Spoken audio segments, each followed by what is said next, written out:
It has been 3 years since Governor Peter Mbah took office with an unprecedented mandate to grow Enugu State's economy from 4.4 billion to a massive $30 billion. Since then, the administration has moved aggressively.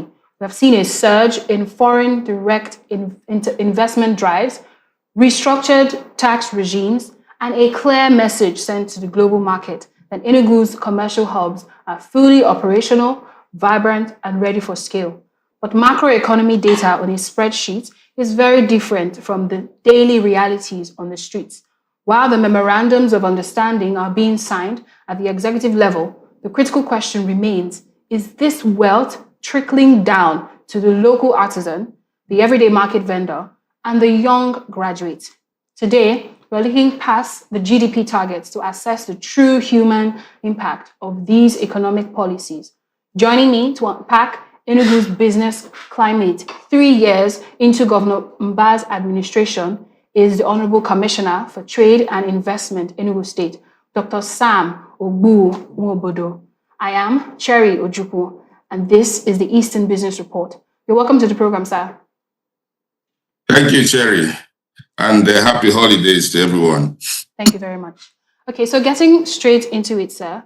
3 years into this administration, we hear a lot about improved investment climate. But how is this translating into actual job creation and improved living standards for the average resident in areas like Ababa, Coal Camp, and MNA?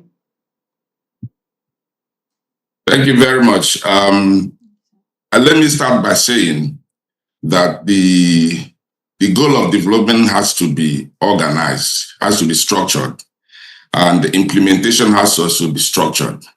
When His Excellency came into power, he came in with a bold mandate and announced a drive to move Enugu's GDP from what it was to 30 billion in 8 years.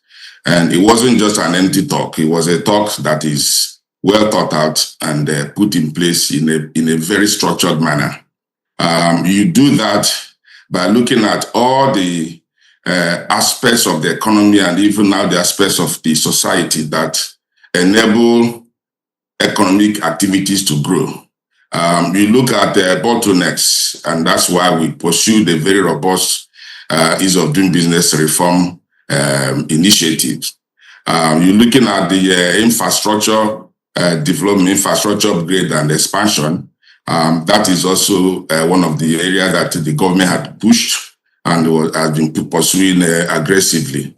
You look at the security and stability, which enables an improved security perception, which affects both the citizens and also the investors. It enables investors' confidence.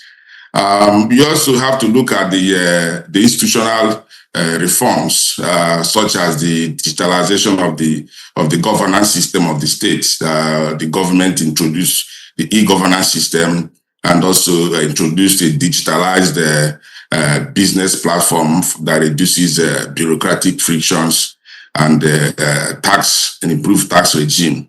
Obviously, these are all measures that you put in place as a building block to enable investor confidence, because government cannot do everything. Government will enable it by looking at the social infrastructure, looking at the physical and economic infrastructure, doing the reform measures, both on the physical side and also on the monetary side, that enables the business and the economy to expand. And that has been pursued with diligence and purpose. It has been extremely intentional in the way the government has approached that.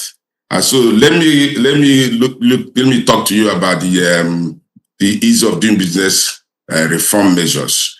No economy grows if the private sector is not enabled, and you do that by taking away a lot of the pain points, mitigating them or even eradicating those pain points as much as possible. Businesses are not structured to carry certain costs. They're not structured to carry infrastructure costs, especially outside their business premises. And that's how the issue of expanding the road network, the issue of creating examples in initiatives like the Enugu Air, initiatives like the International Conference Center that is geared towards bringing and exposing the state, bringing the footprints, expanding the road network, both internally and also within the rural communities, so that movement of goods and services and the cost of doing that are reduced.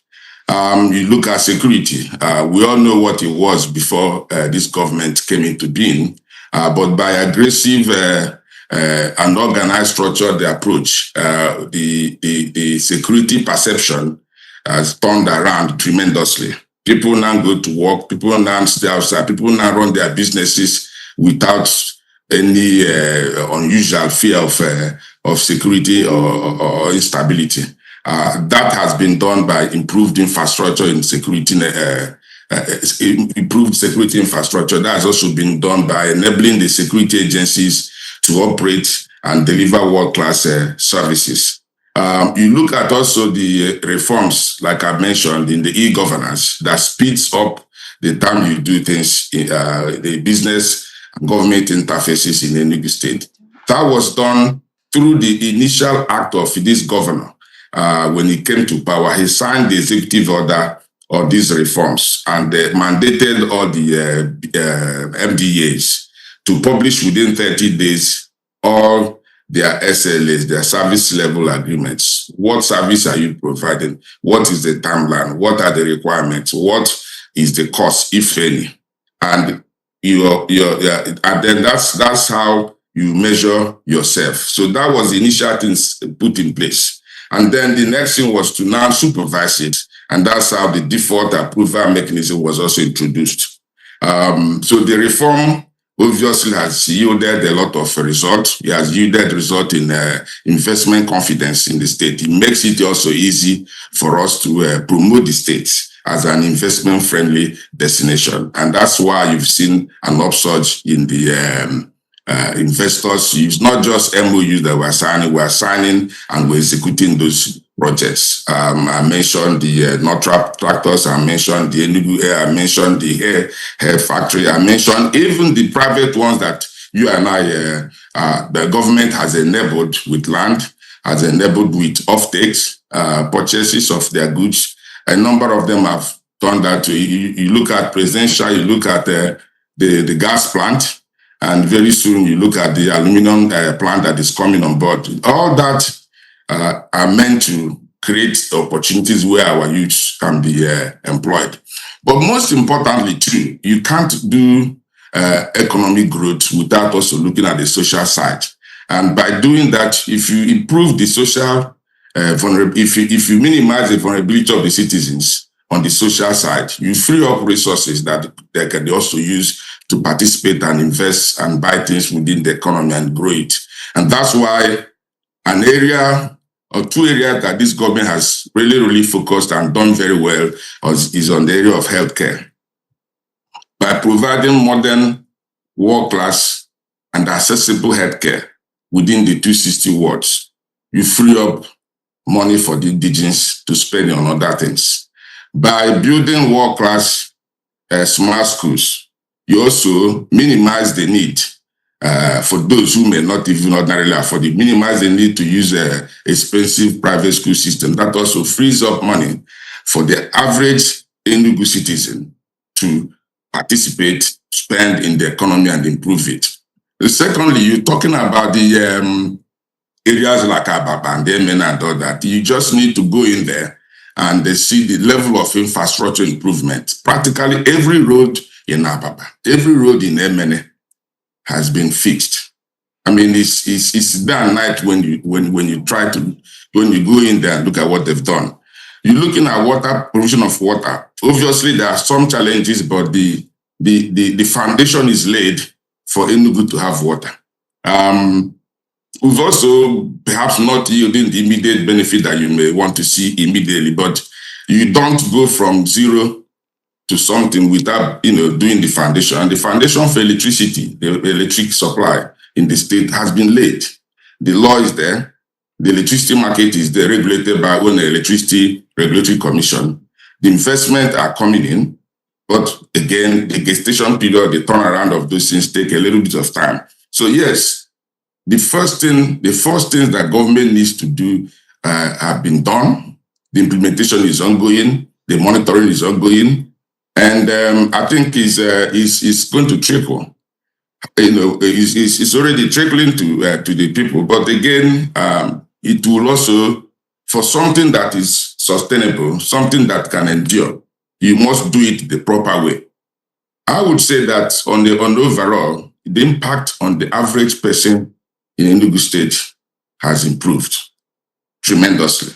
Has improved in the security guarantees that we have for an average citizen. It has improved in the availability of a cheaper and affordable way to move around with the bus, the terminals, and all that. It has improved in access to accessible, at least primary healthcare system, and evolving educational sector that is only going to minimize the cost of training our children, but also produce children that are ready for this kind of digital economy that we're all involved in.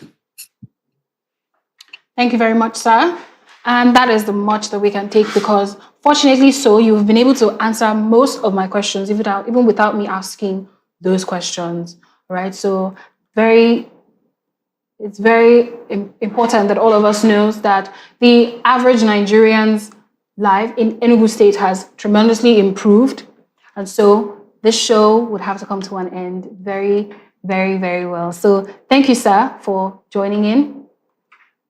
Well, all I can tell our people is to stay in touch, get focused, support this government. Support this government, because this government means well. His Excellency is working extremely hard to improve the lot, expand our economy so that everybody can participate.